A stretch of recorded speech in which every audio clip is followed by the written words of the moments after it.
Alhamdulillahi Rabbil Alamin. Nahmaduhu wa nasta'inuhu wa nastaghfiruh. Wassalatu wassalamu ala asyrafil anbiya'i wal mursalin, Sayyidina wa nabiyina wa habibina Muhammadin wa ala alihi wa ashabihi wa man tabi'ahu bi ihsanin ila yaumiddin, amma ba'd. Subhanallah walhamdulillah wa la ilaha illallah wallahu akbar wa la hawla wa la quwwata illa billahil aliyyil azim.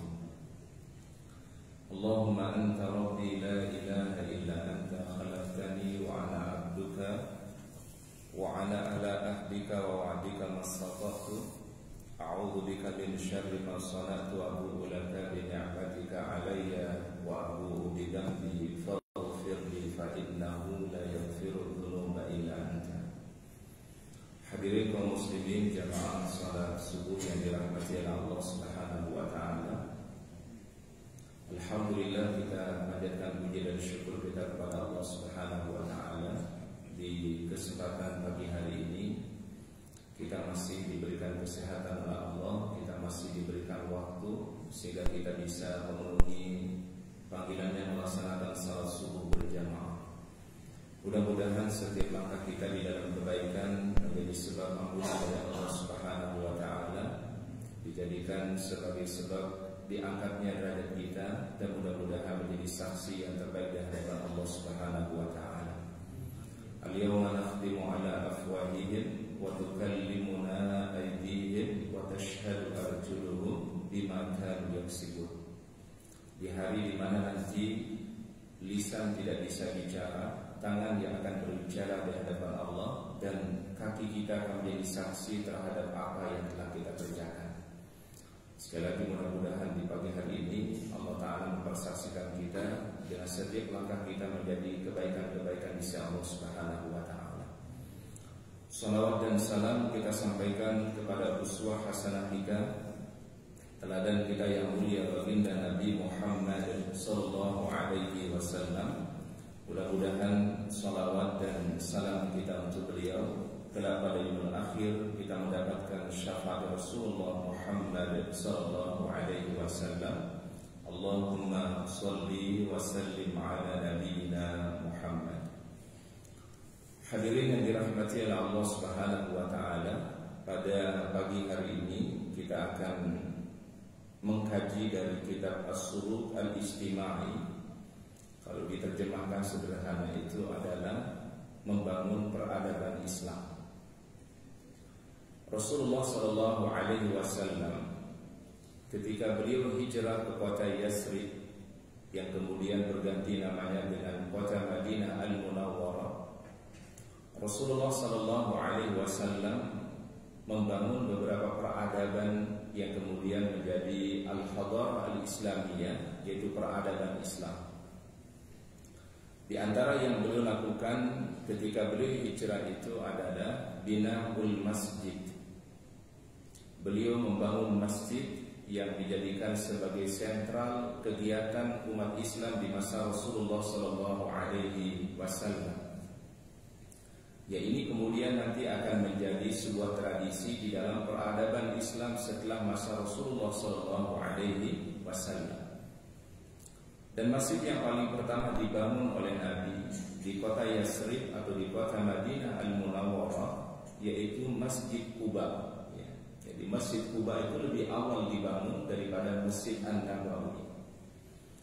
Dan bahkan Rasulullah sallallahu alaihi wasallam memberikan sebuah fadilah. Kalau kita melaksanakan ibadah di Masjid Quba, punya keistimewaan yang diberikan oleh Rasulullah sallallahu alaihi wasallam. Di dalam satu hadis sahih Rasul bersabda, "Man tatahhara min baiti."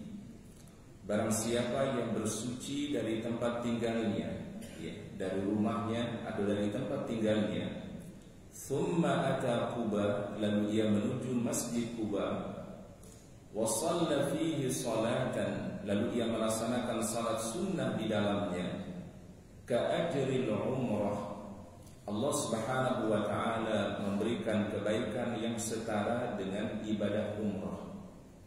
Masya Allah, keistimewaan daripada Masjid Quba yang paling pertama dibangun oleh Nabi Sallallahu Alaihi Wasallam.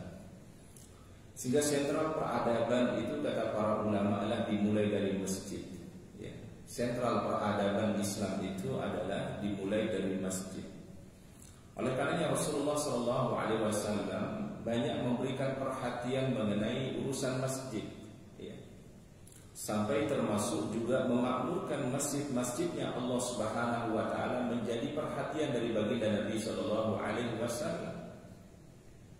Di mana Nabi sallallahu alaihi wasallam sabdakan di dalam hadis juga, hadis sahih, sab'atun yudhilluhumullah fi dhillihi yauma la dhilla illa dhilluhu.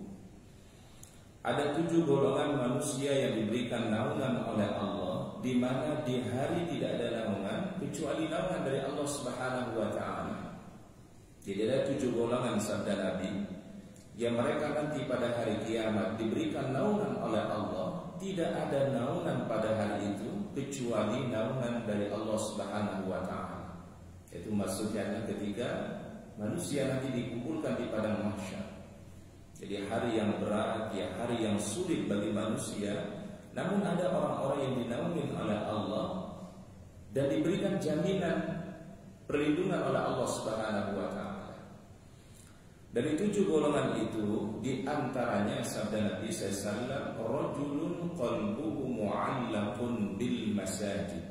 Ya. Seseorang laki-laki yang hatinya terpaut dengan masjid-masjidnya Allah Subhanahu wa taala. Rajulun qalbuhu mu'allaqun bil masajid. Ini kalau ditafsirkan hadis ini, mu'allaqun bil masajid itu artinya memperbanyak menuju masjid-masjidnya Allah. Sehingga hatinya selalu terpaut, hatinya selalu rindu untuk memenuhi panggilan Allah Subhanahu wa taala. Ini peradaban yang dibangun oleh Nabi sallallahu alaihi wasallam, yaitu binaul masjid, ya. Membangun apa? Masjid. Nah, sehingga tradisi ini masjid menjadi sentral kegiatan, bahkan masjid menjadi pusat peradaban ilmu di masa Rasulullah Sallallahu Alaihi Wasallam. Di masa Rasul itu ada sekelompok sahabat namanya Ahlus Suffah, ya.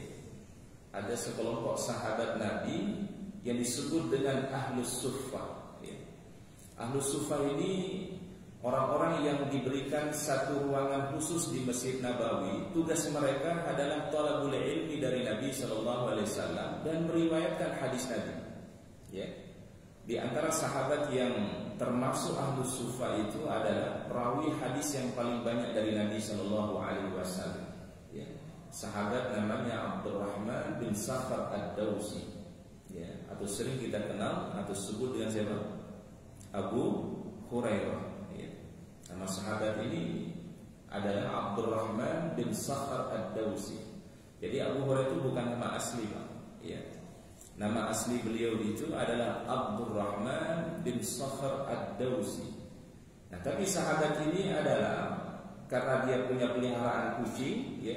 Suatu saat dipanggil Nabi SAW, ya Abu Hurairah, ya. Wahai Abu Hurairah. Maka kemudian nama itu menjadi nama populer bagi sahabat ini, ya. Nyaris nama aslinya enggak dikenal gitu, Pak. Nama Abdurrahman enggak dikenal, ya. Nama yang dikenal siapa, Pak? Abu Hurairah. Bahkan kalau kita baca hadis sekarang, ya, hadis-hadis yang kita baca dari Rasulullah SAW, perawi disebutkan bukan Abdurrahman bin Sakhar Ad-Dawsi, ya.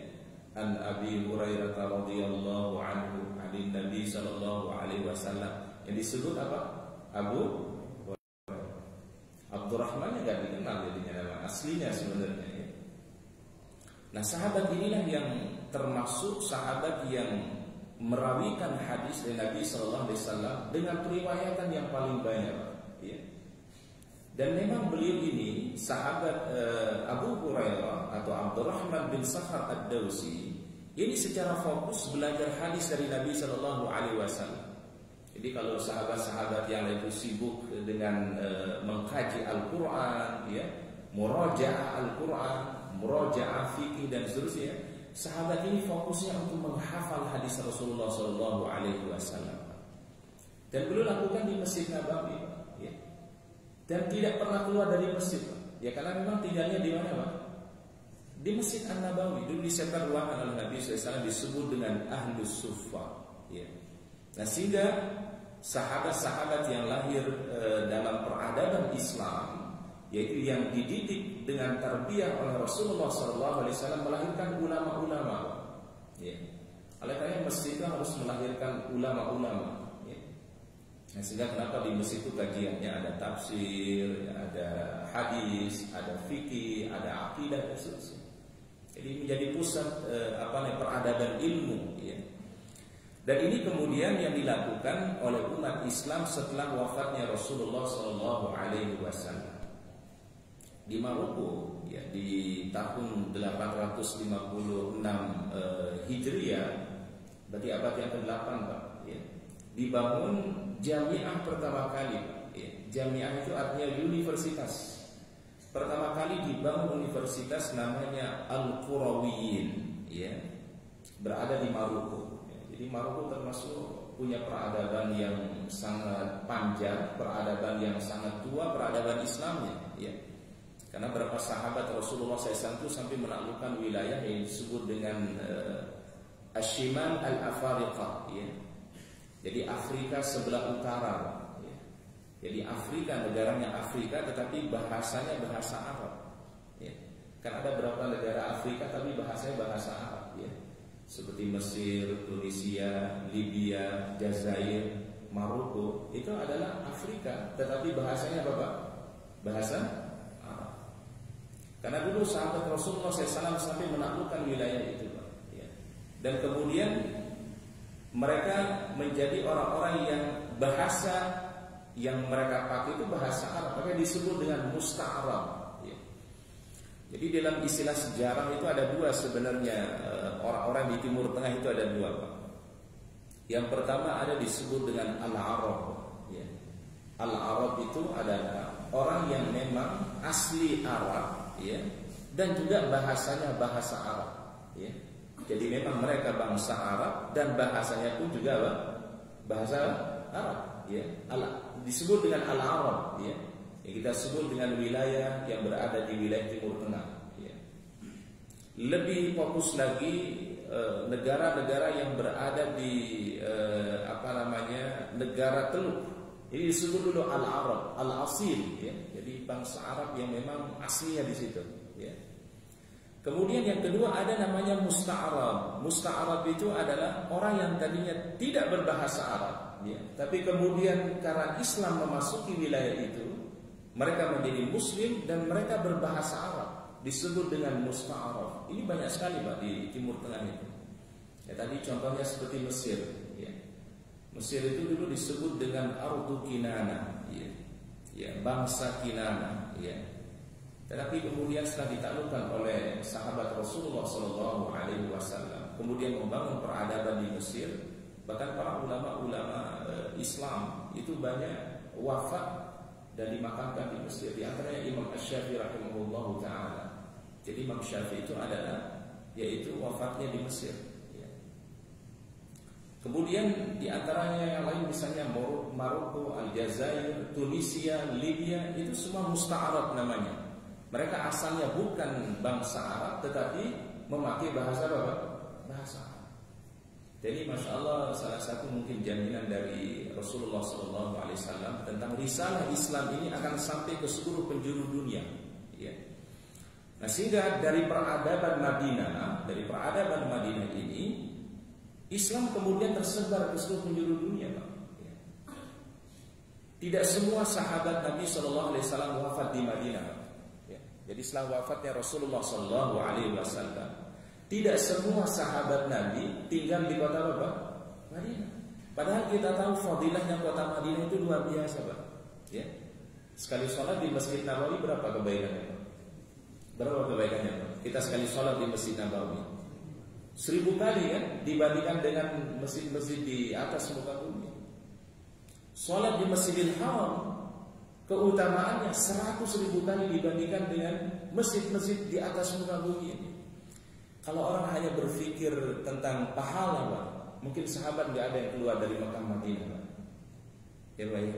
Kalau orang hanya fokus yang ngejar pahala gitu ya, ibadah hanya individu, Mungkin sahabat itu nggak ada yang keluar dari Mekah Madinah, Pak. Tapi ada makna yang lain sebenarnya di peradaban Islam itu, Pak. Islam itu tidak hanya fokus di satu tempat. Bisa jadi Islam itu tersebar di tempat yang lain yang mendatangkan kemaslahatan yang lebih besar. Sehingga ibadahnya bukan ibadah hanya individu, tapi ada ibadah hablum minan nas. Ya. Bahkan ada sahabat, kalau kita baca sejarah itu, Pak, sahabat minta meninggal dunia di tempat yang terjauh dari kota Madinah, Pak. Ya. Ada sahabat minta meninggal dunia di tempat yang terjauh dari kota Madinah, dan Allah Ta'ala kabulkan doanya. Sahabat ini namanya yaitu Abu Ayyub Al-Ansari radhiyallahu anhu. Sahabat yang paling pertama rumahnya dijadikan tempat menginapnya Rasulullah SAW ketika hijrah. Ya. Jadi kan Rasulullah hijrah itu kan ditawarkan oleh para sahabat untuk mereka menyiapkan rumah untuk Rasulullah SAW. Semua sahabat menawarkan. Cuma Rasul kan gak mungkin ambil semuanya, Pak. Gak mungkin pada malam itu untuk nginep di semua rumah sahabat Ansar, kan? Apa kata Nabi SAW? Di mana nanti ontaku berhenti, di situ aku akan menginap. Itu kata Rasulullah SAW. Qaddarallah, ya. Ini tentu kehendak Allah Subhanahu Wa Taala. Kendaraan beliau atau onta Rasulullah SAW itu pas berada di depan rumah sahabat yang namanya Abu Ayyub Al-Ansari radhiyallahu anhu. Maka itu keberkahan yang Allah Ta'ala berikan kepada sahabat yang mulia ini, Abu Ayyub Al-Ansari, rumahnya yang paling pertama kali disinggahi oleh baginda Rasulullah SAW. Jadi salah satu doa beliau, ya, yang diabadikan dalam riwayat yang sahih itu adalah beliau meminta, ya Allah, wafatkan aku dalam keadaan fi sabilillah dan wafatkan aku di tempat yang paling terjauh, ya. Meninggal di tempat yang terjauh dari kota Madinah, Pak. Dan Allah Ta'ala kabulkan, Pak. Beliau wafat di satu wilayah yang dulu disebut dengan Al-Qustantiniyah, ya. Qustantiniyah itu adalah Konstantinopel atau Bizantium yang kemudian berubah namanya dengan Istanbul. Jadi wafatnya di mana berarti sahabat ini, Pak? Di Turki. Turki di zaman itu, Pak, itu wilayah paling timur, ya. Orang mengenalnya kalau Turki itu paling timurnya wilayah dari kota Madinah Al-Munawwarah. Mungkin sahabat tidak ada yang pernah berpikir bisa sampai ke wilayah itu, Pak, ya. Tapi sahabat itu, Masya Allah, luar biasa. Dia sebarkan Islam, kemudian dia wafat juga di kota yang paling jauh dari kota Madinah Al-Munawwarah. Dan ada memang hadis dari Rasulullah SAW, ada fadilah kalau orang itu meninggal dunia di tempat bukan kelahirannya, Pak. Ya. Mungkin pernah kita mendengar sebuah hadis, sebuah riwayat dari Nabi SAW. Ternyata kalau orang meninggal dunia bukan di tempat kelahirannya, ada fadilah khususnya, Pak. Misalnya orang lahir di satu kota mana, ya, tapi wafatnya di kota yang berbeda. Ternyata Allah Ta'ala akan memberikan kebaikan sejauh daripada wilayah yang dimana dia lahir dengan tempat yang dia wafat, ya. Mungkin dari sini para sahabat memahami makna orang-orang yang hijrah itu seperti itu, Pak. Oleh karena Rasulullah SAW beliau kelahiran di kota Mekah, ya, wafatnya di mana, Pak? Di kota Madinah Al-Munawwarah, ya. Ada fadilah khusus yang diberikan oleh Rasulullah SAW kalau orang meninggal dunia bukan di tempat kelahirannya. Tetapi kan sekali lagi yang namanya al-maut itu tidak ada yang tahu, ya. Betul ya, Pak, ya? Mungkin bisa saja kita ngarep yang mudah-mudahan wafatnya bukan di tempat kelahiran, tapi ternyata wafatnya di tempat kelahiran juga. Itu sudah menjadi bagian ketetapan Allah, ya. Tapi artinya adalah kalau orang itu meminta sesuatu yang dianjurkan oleh Nabi, boleh. Contoh yang lain, Pak. Ada sesuatu yang kita boleh minta kepada Nabi SAW atau Muhammad. Ada satu hal yang boleh kita minta menurut Nabi SAW, meninggal dunia di kota Madinah. Ada hadis khusus, ya, yang apabila orang memohonnya atau memintanya dan dia meninggal di tempat itu di kota Madinah Al-Munawwarah, maka dijamin syafaat dari Rasulullah SAW. Ya. Jadi ada riwayat dari Rasulullah SAW, kalau orang meninggal dunia di kota Madinah Al-Munawwarah, maka akan mendapatkan jaminan syafaat dari Rasulullah Sallallahu Alaihi Wasallam. Dan itu yang pernah diminta oleh sahabat Umar bin Khattab radhiyallahu anhu. Kalau Umar memang berbeda doanya dengan sahabat Abu Ayyub. Umar itu doanya gini, Allahumma inni as'aluka syahadata fi sabilika wal mauta fi baladi rasulika. Ya, ini doanya Umar. Allahumma ya Allah, inni as'aluka syahadah. Aku mohon wafat dalam keadaan syahid, meninggal dunia dalam keadaan baik, dalam keadaan husnul khatimah. Ya. Wal mauta fi baladi rasulika, dan wafat meninggal di kota Rasulmu. Maksudnya apa kota Rasul itu, Pak? Kota Madinah Al-Munawwarah. Dan betul beliau wafatnya di kota Madinah. Begitu ditikam waktu sholat subuh 3 hari, beliau dalam keadaan tidak sadarkan diri. Ya, terkadang beliau sadar, kadang beliau tidak sadar. Itu selama 3 hari. Nahan lupa, ya, yang beliau alami sahabat Umar bin Khattab. Lalu pada hari yang keempat baru beliau wafat, ya, yaitu sahabat yang mulia Umar bin Khattab radhiyallahu anhu. Dan doa beliau meminta supaya wafat dalam keadaan syahid, dalam keadaan husnul khatimah, dan wafat di kota Rasulullah SAW, yaitu di kota Madinah Al-Munawwarah. Tentu masing-masing memiliki pandangan, ya, pemahaman dalil-dalil yang disampaikan oleh Rasulullah Sallallahu Alaihi Wasallam. Jadi ada kalanya orang meninggal dunia di tempat yang terjadi apabila punya tujuan dakwah, ya, punya tujuan untuk menyebarkan Islam, dakwah Islam. Ya. Baik, itu tadi peradaban yang pertama, peradaban di masa Rasulullah SAW, yaitu peradaban masjid, bina'ul masjid. Yang kedua, peradaban di masa Rasulullah SAW, kata para ulama sirah itu adalah al-mu'akhat bainal muhajirin wal ansar. Mu'akhar itu artinya apa? Mempersaudarakan, ya. Mempersaudarakan antara sahabat yang berasal dari kota Makkah yang disebut dengan muhajirin wal ansar, dan sahabat asli kota Madinah disebut dengan ansar, ya. Namanya aja cakep ya Pak, ya, al-ansar, ya. Al-ansar itu kira-kira apa artinya Pak? Al-ansar itu apa artinya? Idza jaa nasrullah. Nasrullah itu artinya nasrun, pertolongan. Berarti al-ansar apa kira-kira artinya Pak? Orang-orang yang menolong. Jadi memang orang Madinah itu punya karakter, siapa saja yang datang ke wilayahnya pasti akan ditolong, Pak. Itu karakter baiknya orang-orang Madinah itu, Pak. Bahkan yang datang ke Madinah, kaum Yahudi, bangsa Yahudi diterima oleh orang Madinah, Pak. Ya. Ini karakter baik yang luar biasa, ya. Apalagi kalau yang datang itu yang satu akidah dengan mereka, yang satu keimanan, yang beda akidah aja mereka terima, Pak. Ya. Ini orang Madinah memang dikenal kelembutannya, Pak. Ya. Sampai saat sekarang ini karakter orang Madinah itu memang beda, Pak. Ya. Ini mungkin sudah menjadi sibatullah, ya, sudah menjadi, ya, cap yang sudah Allah Taala berikan kepada penduduk yang mulia ini. Oleh karena Madinah itu disiapkan oleh Nabi SAW menjadi tempat hijrah. Kan sebelum hijrahnya Nabi SAW disiapkan dulu, Pak, tempat hijrah ini, Pak. Ya. Diutus sahabat namanya Mus'ab bin Umair radhiyallahu anhu. Jadi Rasul nggak langsung tiba-tiba hijrah, Pak. Ya. Jadi Rasul ke Madinah itu nggak langsung datang, Pak. Hijrah bersama sahabat nggak. Disiapkan dulu, ya. Disiapkan dulu tempatnya, ya. Disiapkan dulu orangnya. Yang kemudian setelah mereka dikader oleh sahabat Mus'ab bin Umair, masya Allah mereka menjadi orang-orang yang hebat, ya. Orang yang baik. Dia mendapatkan nilai-nilai Islam akan menjadi lebih baik, Pak. Ya. Kami ulangi sekali lagi kaidah, Pak. Ada satu ungkapan dari Rasulullah SAW, khiyaruhum fil jahiliyah, khiyaruhum fil Islam. Siapa-siapa yang memiliki sifat baik sebelum masa Islamnya, ketika dia memeluk Islam pasti akan jadi lebih baik, Pak. Ya. Coba kita lihat sahabat-sahabat Nabi SAW. Ya.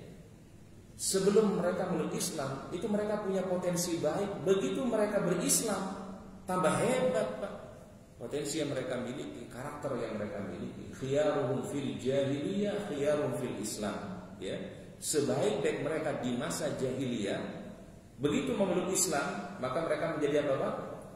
Lebih baik lagi, Pak. karakternya lebih baik lagi. Ya. Orang Madinah itu orang yang punya sifat yang mulia, sifat yang baik, sampai Rasul menyebutnya Al-Ansor. Ya. Apa? Al-Ansor, orang yang menolong.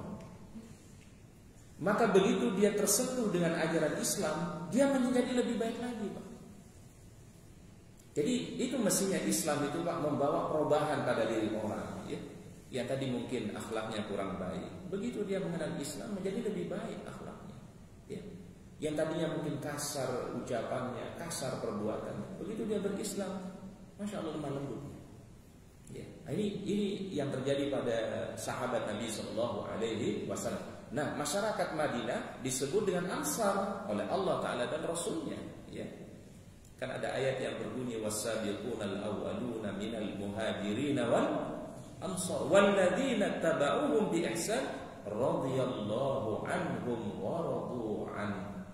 Allah ridha kepada mereka dan mereka pun juga ridha kepada Allah Subhanahu wa taala. Maka sahabat itu gelarnya adalah gelar terbaik. Ya, apa gelar yang terbaik, Pak? Radhiyallahu anhum, semoga Allah meridai mereka atau Allah meridai mereka.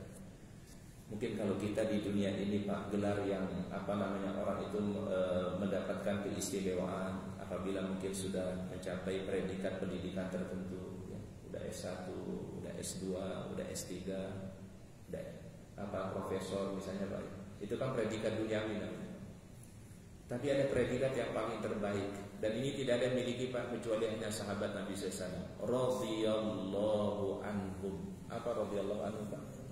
Allah ridho kepada mereka. Sehingga konsep Ahlussunnah wal Jamaah itulah mahabbatus sahabah, wajib mencintai para sahabat Nabi SAW. Karena Allah Ta'ala ridho kepada mereka, ya. Karena Allah Ta'ala mencintai mereka, dikasih gelar yang terbaik. Gelar ini, Pak, nggak didapatkan di kampus, Pak, nggak didapatkan di universitas, Pak. Ya, gelar ini, Pak. Radhiyallahu anhum, Allah ridho kepada mereka. Ini langsung Allah Ta'ala yang kasih gelar, Pak, bukan Rasul yang memberikan, Pak, ya. Allah Ta'ala yang langsung kasih gelar ini, radhiyallahu anhum. Oleh karena kalau kita sebut sahabat Nabi itu, Pak, kalau bisa belakangnya disebut radhiyallahu anhu-nya, Pak, ya. Misalnya kalau kita sebut Abu Bakar As-Siddiq radhiyallahu anhu, kita sebut Umar radhiyallahu anhu, kita sebut Utsman radhiyallahu anhu, kita sebut Ali radhiyallahu anhu.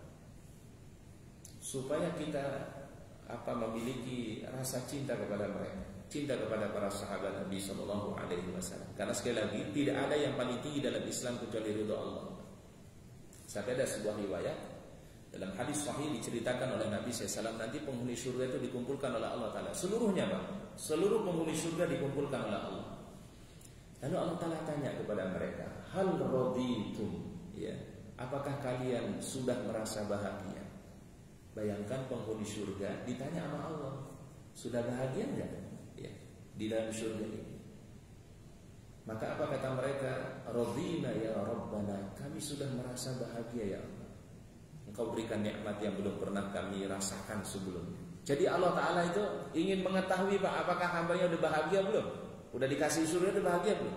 Apa kata mereka? Radina ya Rabbana, kami sudah ridho, ya Allah, dengan nikmat yang telah Engkau berikan.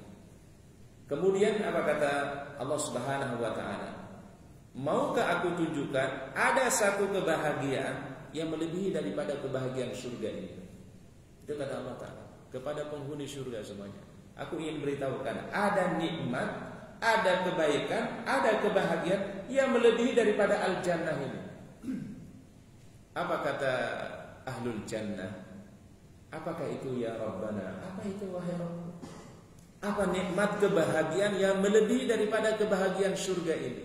Apa kata Allah Subhanahu wa taala? Wa uhillu 'alaikum ridwani.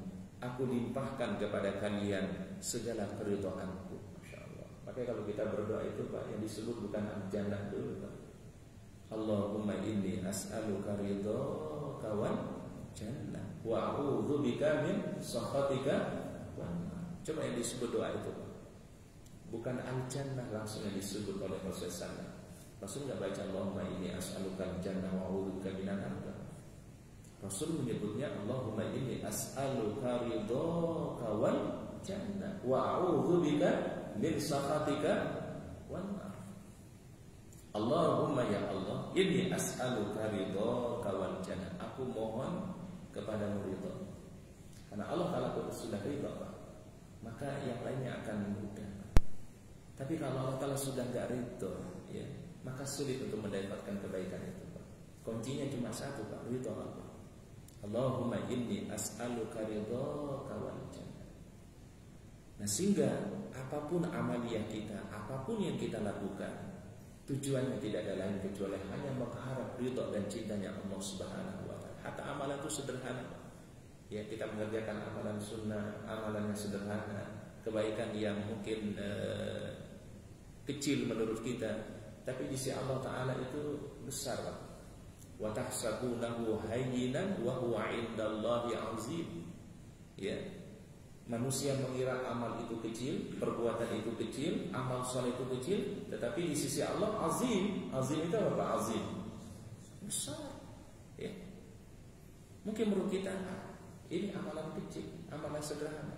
Ucapkan subhanallah wa bihamdihi subhanallahil azim. Kecil, Pak. Tapi di sisi Allah Ta'ala amal ini begitu besar. Ya.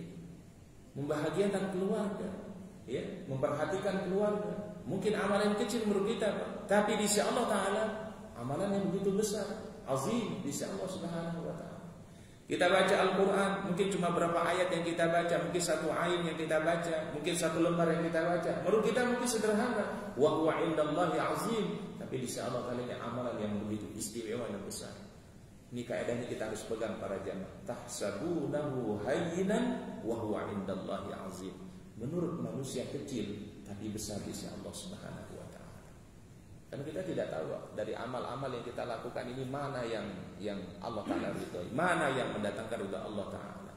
Ya, mungkin sholat kita, mungkin puasa kita, mungkin sedekah kita, mungkin zikir kita, mungkin silaturahim kita, mungkin duduk di kita dalam majelis ilmu ini. Mungkin yang mendatangkan ridha Allah Subhanahu wa taala. Nah, ini kita tidak tahu. Allahumma inni as'aluka ridhaka wal jannah. Kemudian wa'udzubika min sakhatika. Dan kita berlindung kepada Allah dari kemurkaannya. Jangan sampai membuat Allah Ta'ala menjadi enggak senang, membuat Allah Ta'ala jadi murka. Kalau Allah Ta'ala sudah murka, konsekuensinya tidak ada yang adalah wan nar. Wa'udzubika min sakhatika wan nar. Ini rahasia dari doa itu kata para ulama. Kenapa ketika kita baca doa ini kita sebut dulu Allahumma inni as'aluka ridhaka wal jannah wa a'udzubika min sakhatika wan nar. Maka Rasulullah SAW mempersaudarakan, ya, bahasa syariahnya adalah mu'akha namanya. Mu'akha itu mempersaudarakan. Bainal muhajirin wal ansar, antara sahabat muhajir berarti yang hijrah, wal ansar dan asli penduduk Madinah dipersaudarakan oleh Nabi SAW. Dikumpulkan mereka di Masjid Nabawi oleh Nabi SAW. Abu Bakar duduk sebelah kanan, ada sahabat Ansar duduk sebelah kiri. Umar, karena ini Umar orang Mekah kan, ya, didudukkan di sebelah kanan, ada sahabat Ansar di sebelah kiri. Utsman didudukkan sebelah kanan, ada sahabat Ansar di sebelah kiri. Ali bin Abi Thalib sebelah kanan, ada sahabat Ansar sebelah kiri. Kemudian masing-masing dipersaudarakan oleh Rasulullah SAW. Abu Bakar dipersaudarakan dengan si fulan, Umar dipersaudarakan dengan si fulan, Utsman dipersaudarakan dengan si fulan, Ali dipersaudarakan dengan si fulan, Abdurrahman bin Auf dipersaudarakan dengan si fulan. Ya, dipersaudarakan dengan iman itu, Pak, dengan keislaman itu, Pak, dengan kalimat yang sama, kalimatun sawa, yaitu la ilaha illallah. Sampai-sampai para jamaah, ukhuwah Islam itu, Pak, lebih tinggi dibandingkan dengan nasab. Di awal-awal syariat Islam, Pak, ukhuwah karena iman itu lebih tinggi dibandingkan dengan ukhuwah nasabiyah namanya, Pak. Ukhuwah karena persaudaraan karena nasab, ya, karena kerabat, mungkin paman kita, bibi kita, abang kita, adik kita misalnya, Pak. Itu dalam Islam, Pak. Di awal Islam, di awal hijrahnya Nabi, ukhuwah itu di atas segala-galanya. Sampai-sampai, Pak, Dulu di awal Islam itu boleh orang menerima warisan ketika seseorang sudah dipersaudarakan oleh Nabi Shallallahu Alaihi Wasallam. Ini mereka bukan kerabat ya Pak ya, mereka bukan satu nasab, tapi begitu dipersaudarakan dengan kalimat La ilaha illallah Muhammadur Rasulullah, udah jadi saudara, maka boleh orang itu mendapatkan warisan daripada orang yang dipersaudarakan dengannya oleh Nabi Shallallahu Alaihi Wasallam. Sampai turun ayat Al-Quran. Ini yang menghapus hukum itu Pak. Nanti dalam ilmu Al-Quran itu Pak ada namanya An-Nasikh wal Mansukh namanya Pak. An-Nasikh wal Mansukh itu ada ayat yang menghapus dan ada ayat yang dihapus. Ada yang dihapus ayatnya tetapi hukumnya berlaku, atau ada hukumnya yang berlaku ayatnya ada ya. Itu nanti disebut dengan An-Nasikh wal Mansukh. Ini banyak contohnya Pak di Al-Quran Pak. Ada ayat-ayat masih ada di Al-Quran Pak, tapi hukumnya dihapus. Contoh di akhir surat Al-Baqarah ya, 284, 285, 286. Itu di akhir Al-Baqarah. Yang kita sering baca 3 ayat terakhir itu Pak ya. Apa bunyi ayatnya Pak? Lillahi ma fis samawati wa ma fil ardh wa in tubdu ma fi anfusikum aw tukhfuhu yuhasibukum bihillah fayaghfiru liman yasha wa yu'adzibu man yasha wallahu ala kulli syai'in qadir. Ini ayat yang pertama kali turun kepada Nabi SAW. Ketika turun ayat ini Pak, sahabat pada berat Pak, karena ayatnya ini berat loh Pak. Coba kita perhatikan ayatnya Pak. Lillahi ma fis samawati wa ma fil ardh. Milik Allah segala yang ada di langit, segala yang ada di bumi. Wa in tubdu ma fi anfusikum aw tukhfuhu yuhasibukum bihillah. Apa yang terucap, apa yang kita tampakkan, atau apa yang baru diniatkan langsung dihisab oleh Allah. Jadi kalau kita punya niatan yang enggak baik ya, kalau punya niatan yang kurang baik Pak, itu langsung dihisab oleh Allah kalau berdasarkan ayat ini Pak. Ya Pak ya. Wa in tubdu ma fi anfusikum aw tukhfuhu yuhasibukum bihinna. Makanya buru-buru para sahabat datang kepada Nabi sallallahu alaihi wasallam mengadu kepada Rasul, "Ya Rasulullah, nutiku salat waz zakat was saum wal hajj." Ya Rasul, kami mampu menjalankan sholat, mampu menjalankan puasa, mampu menjalankan zakat, mampu menjalankan haji. Tapi untuk ayat ini ya Rasulullah, kami tidak mampu. La nutiku ya Rasulullah. Ini ayat berat ini sebenarnya Pak ya. Kita sering baca. Ya. Lillahi ma fis samawati wa fil ardh wa in tubdu ma fi anfusikum aw tukhfuhu yuhasibukum bihillah. Yang terucap akan dihisab oleh Allah, akan dinilai oleh Allah. Baru terbersih dalam hati kita, terbersih dong Pak, dihisab juga oleh Allah. Berat gak? Berat. Ya syukur kalau kita niatnya bagus semua kan. Tapi kan dalam hati kita ini bisa saja niatnya yang mungkin tidak baik, yang bisikan-bisikan yang tidak baik, itu Pak ya. Itu kalau dihisab semua Pak, aduh banyak sekali kesalahan kita Pak. Nah maka sahabat tuh nggak mampu untuk menjalankan ayat ini. Turun ayat berikutnya Pak. Amanar Rasul bima unzila ilaihi min rabbih wal mu'minun kullun amana billahi wa malaikatihi wa kutubihi wa rusulihi la nufarriqu baina ahadin min rusulihi wa qalu sami'na wa ata'na ghufranaka rabbana wa ilaikal masir. Turun ayat ini kan berarti adalah sahabat harus menjalankan ayat yang tadi pertama itu Pak. Wa qalu sami'na wa ata'na ghufranaka rabbana wa ilaikal masir. Tapi sahabat masih ada ganjalan di hatinya Pak. Allah Ta'ala tahu Pak. Berat Pak. Sedangkan mereka disuruh mengatakan apa? Sami'na wa ata'na. Tapi ada apa namanya Pak? Kalau ada masih sesuatu yang belum plong itu apa namanya Pak? Masih ada yang mengganjal. Allah Ta'ala tahu tuh hati para sahabat. Maka diturunkanlah ayat yang terakhir. Apa ayat terakhir Pak? La yukallifullahu nafsan illa wus'aha. Allah Ta'ala enggak membebani kita melebihi daripada kadar kemampuan.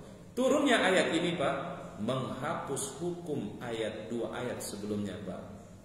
yaitu lillahi ma fis samawati wa fil ardh amana rasul. Ini dalam ilmu Al-Qur'an namanya an-nasikh wal mansukh namanya, Pak.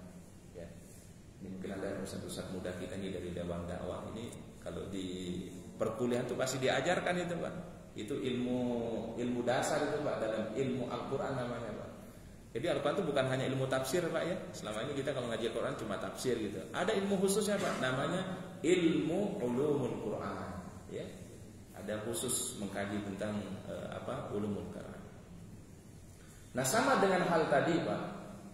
Dulu di masa Nabi sallallahu alaihi wasallam, ya, di awal Islam, orang boleh tadi dapat warisan karena apa, Pak? Karena dipersaudarakan oleh Rasulullah SAW. Boleh. Walaupun dia bukan merupakan keluarga, bukan merupakan kerabat, boleh dapat warisan, Pak, kalau sudah dipersaudarakan oleh Nabi. Itu hukum awalnya, Pak. Kemudian turunlah ayat kepada Rasulullah SAW, wa ulul arhami ba'duhum aula bi ba'din fi kitabillah. Orang yang memiliki hubungan tali silaturahim. Nah, di sini kita memahami nanti makna silaturahim itu, Pak. Orang yang memiliki hubungan tali silaturahim berarti memiliki hubungan apa, Pak? Kerabat, nasab. Itu lebih utama dibandingkan dengan yang lainnya. Oleh karenanya, Pak, istilah silaturahim di dalam Al-Quran, dalam hadis itu maknanya adalah menyambung hubungan baik dengan kerabat. Nah, cuma di kita sudah menjadi istilah umum, ya, Pak, ya. Ya, terkadang kepada kerabat atau kepada yang bukan kerabat kita sebut silaturahim atau silaturahmi, ya.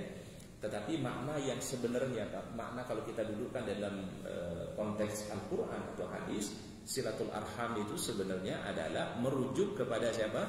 Menyambung hubungan baik dengan kerabat kita. Siapa kerabat? Ya, orang tua, saudara kandung kita, paman, bibi, ponakan, sepupu yang masih ada hubungan kerabat dengan kita. Ini disebut dengan silatul arham.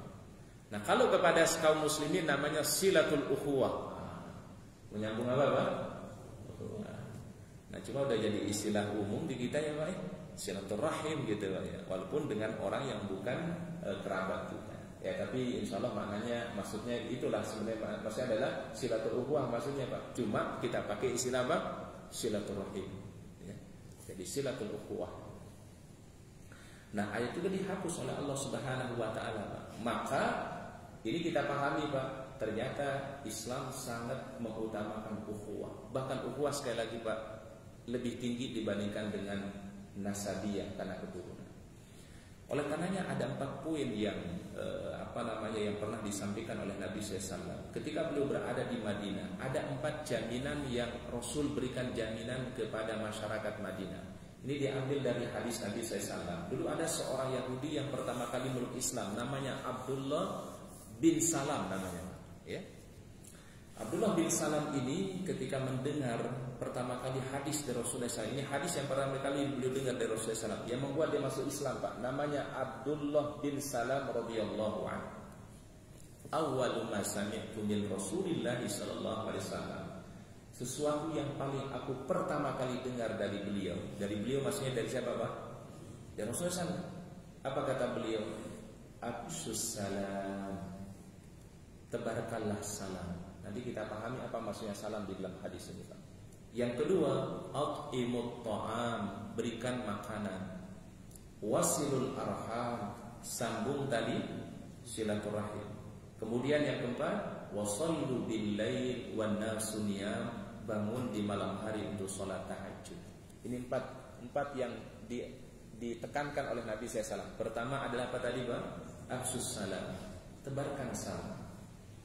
Kalau dalam konsep masyarakat atau peradaban Islam, Pak, yang disebut dengan salam itu bukan hanya assalamualaikum, tetapi maksud dengan assalam itu kata para ulama adalah dhamanu, yaitu al-am, ya, menjamin keselamatan, menjamin rasa aman, ya. Maka peradaban Islam itu adalah harus membawa kedamaian, harus membawa keamanan bagi siapa saja, Pak. Sehingga nggak boleh membuat kegaduhan, ya. Ini kan sekarang kita diramaikan dengan statement-statement yang mestinya tidak boleh terjadi. Ada orang mengatakan di Al-Quran itu nggak ada tuh sholat 5 waktu. Ya, gimana ceritanya? Ini udah jelas bukan ahli syariah Pak. Ya.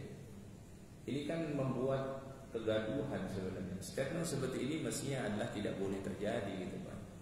Ya. Orang berbicara agama itu harus jelas dalilnya, jelas dia pemahaman apa. Ya. Al-Quran itu kan banyak aqimus shalah wa atuz zakah, itu perintah apa Pak? Perintah apa Pak? Aqimus shalah wa atuz zakah, perintah apa Pak? Salat.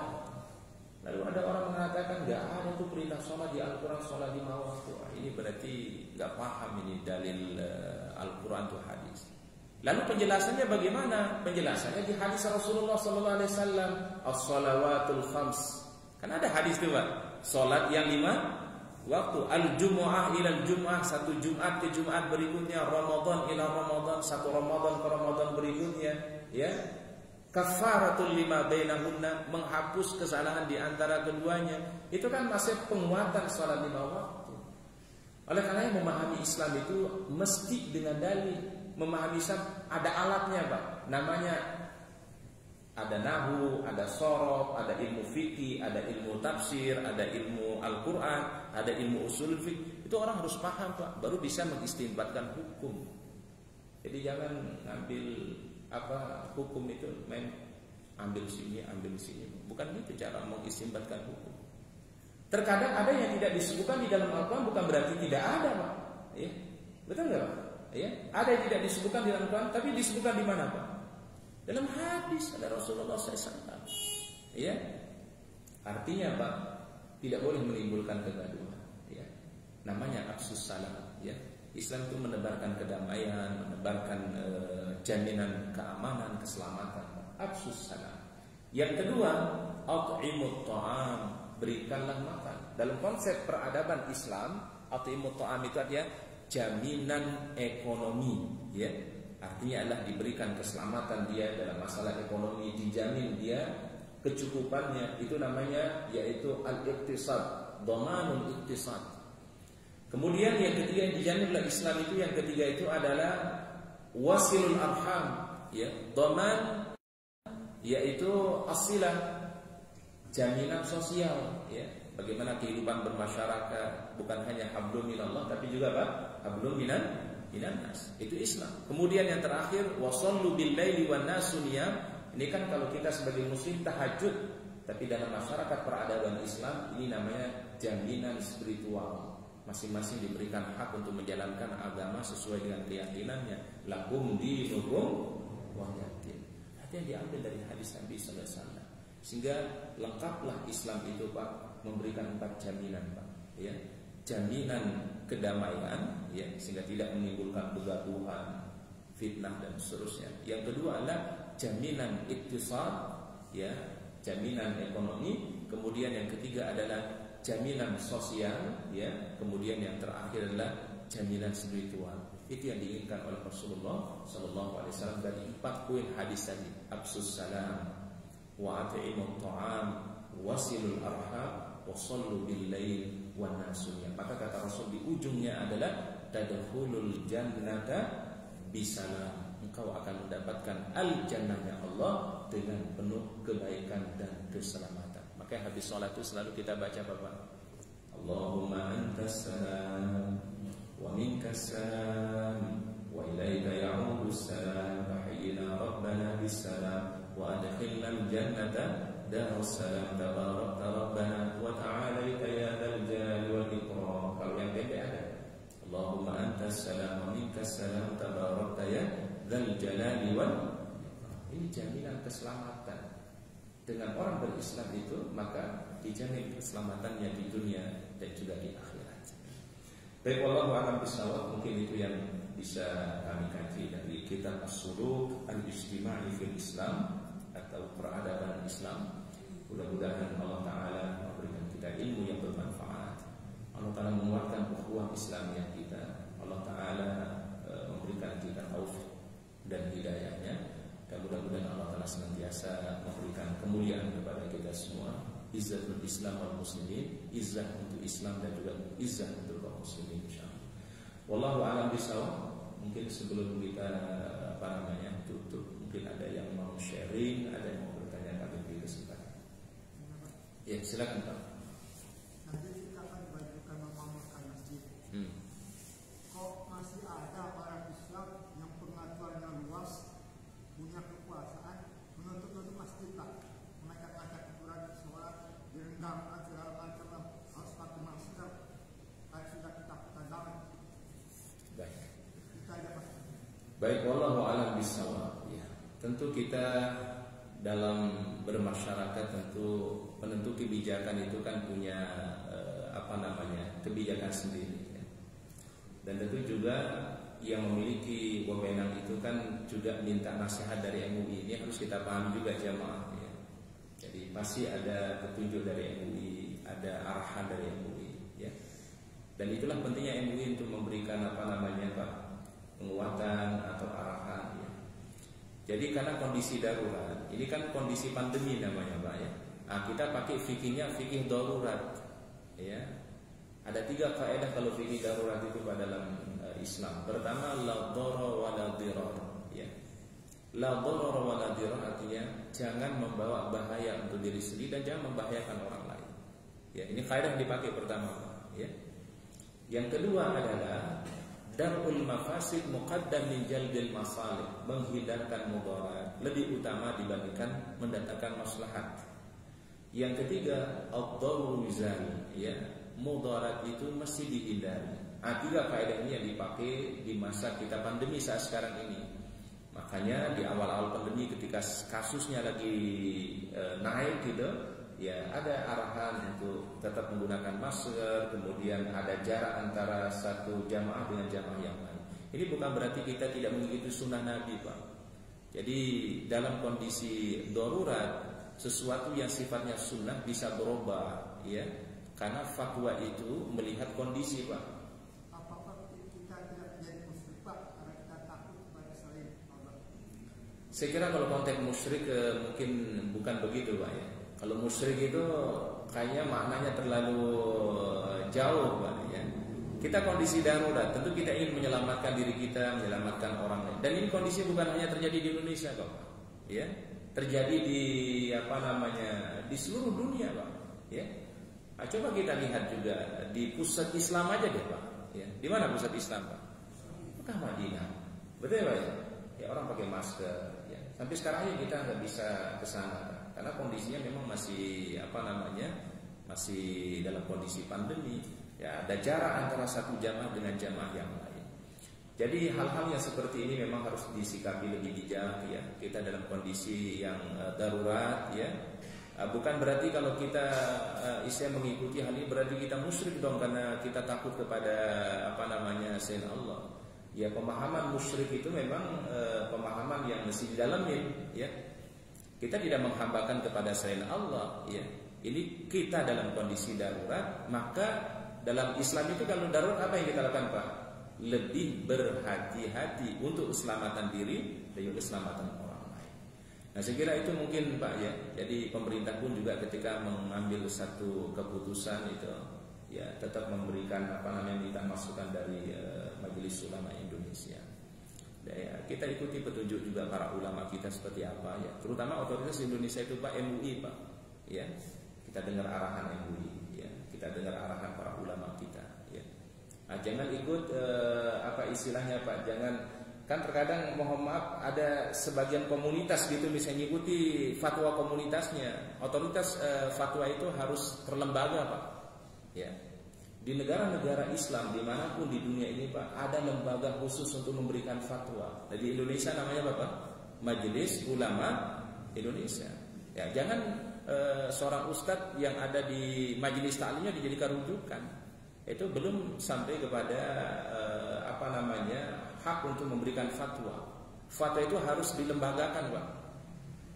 Di Mesir itu namanya Al-Mufti Ad-Diyar Al-Misriyah. Itu punya lembaga fatwa. Di Saudi ada ya, Darul Ifta namanya di Saudi. Itu khusus memberikan fatwa itu Pak. Nggak boleh ulama satu masjid memberikan fatwa yang kemudian tidak konsultasi dengan ulama yang sudah berada di satu majelis ifta ya. Nah, itu aturan Pak supaya tidak terjadi Ya, wah menurut pendapat Ustadz ini begini, MUI begini, ya gaduh jadinya Pak. Ya, yuk sama-sama kita ngikuti arahan para ulama. Di MUI itu kumpul di situ ulama dari berbagai macam bidang, ya keilmuan. Alumnya pun juga banyak Pak. Ya dari Mekah, dari Madinah, dari Mesir, dalam negeri, luar negeri banyak Pak. Ya.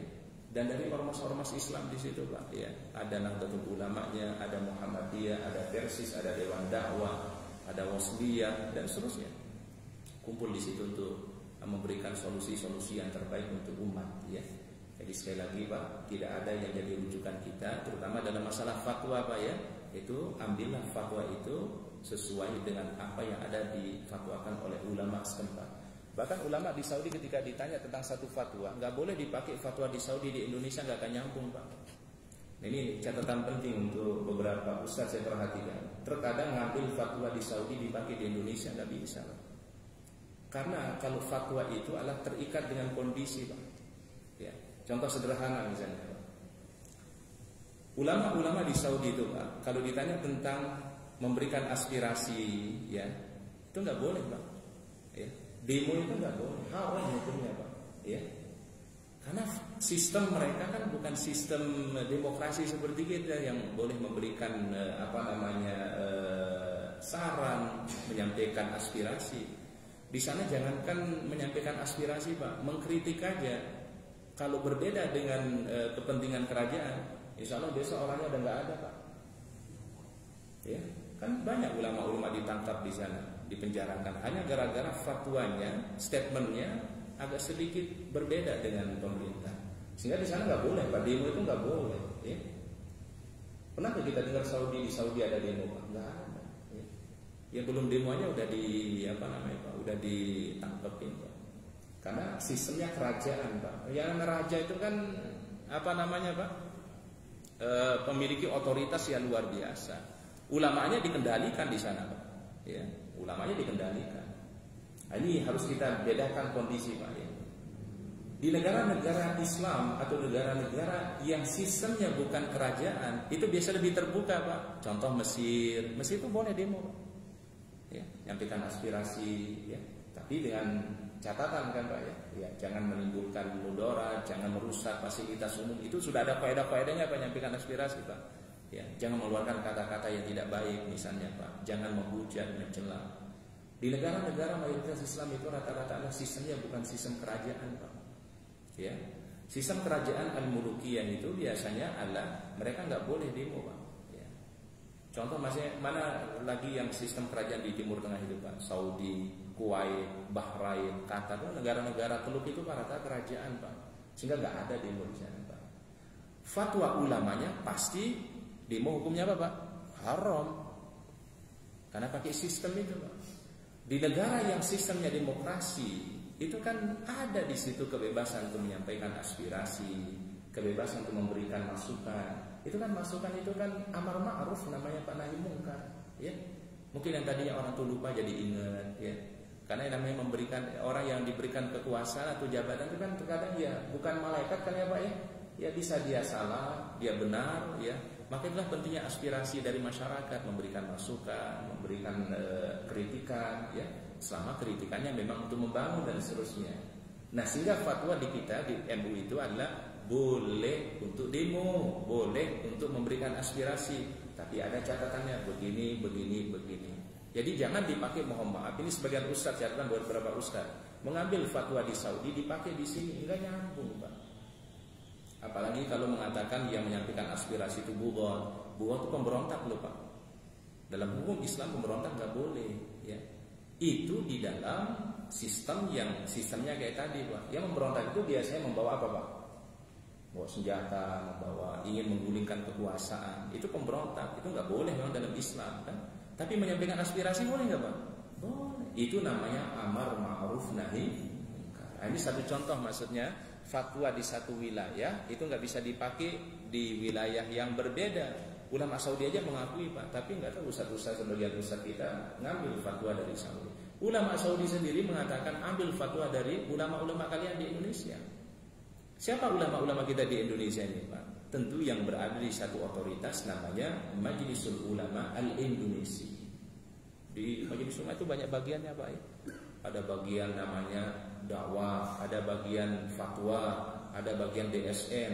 Wah Bapak mau cari keperluan kita seputar agama, seputar Islam tuh ada di sini Pak. Dan semua ahli di bidangnya Pak ya. Yang di bidang politiknya ada, di bidang ekonominya ada, syariahnya ada, fatwanya ada. Nah, itulah menjadi rujukan kita utama di dalam masalah fatwa terutama ya. Jadi mohon sekali lagi jamaah jangan ngambil fatwa dari ustadz yang ada di satu masjid, ustadz yang di satu majelis ta'lim, jadi akhirnya tidak sinkron nanti dengan apa yang telah difatwakan oleh MUI Pak. Ya. MUI itu sudah ketika melakukan fatwa dikaji dulu Pak, dalilnya dari semua aspek Pak, ya, bukan hanya Al-Qur'an dan hadis doang Pak, ya, banyak aspeknya, aspek fikihnya, aspek tafsirnya, kalau dia terkait tentang kedokteran, aspek kedokterannya, kalau dia terkait politik, aspek politiknya. Jadi kajian Islam itu harus luas Pak. Jadi tidak hanya plak gitu enggak. Ya, nah, itu yang dilakukan di MUI ya. Wallahu a'lam bishawab. Nah, itu jadi kita istilahnya pada masalah fatwa ya kita rujukannya adalah kepada MUI, Majelis Ulama Indonesia. Dan itu yang berlaku di semua negara-negara Islam di seluruh dunia Pak ya. Baik, ada yang lain? Ada yang lain Pak? Sudah pada paham jamaah ya. Masyaallah ini kalau dalam bahasa Pak kullu ladhi bil isyarati ya Allah ya. Cukup kasih isyarat paham ya. Jadi orang diam itu tanda paham Pak. Ya, makanya kalau gadis ditanya ya dia diam, itu berarti setuju Pak. Ya, jadi anak gadis jangan berharap dia menjawab ya. Tapi kalau orang janda itu kalau ditanya pasti jawab ya. Ya anak gadis enggak jawab loh Pak ya. Oh, masyaallah. Silakan ya Anda.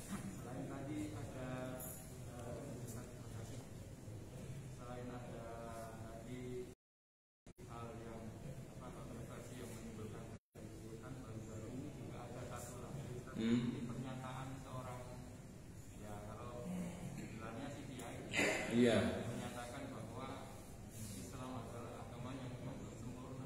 Itu kan gimana artinya kenapa ya di dalam pemikiran. Baik, wallahu a'lam bishawab. Rasulullah SAW sudah mewanti-wanti Pak, ada orang-orang yang berilmu tapi bukan membawa kebaikan, tetapi dhalul mudhillun ya. Dia sesat cara berpikirnya dan juga menyesatkan orang lain.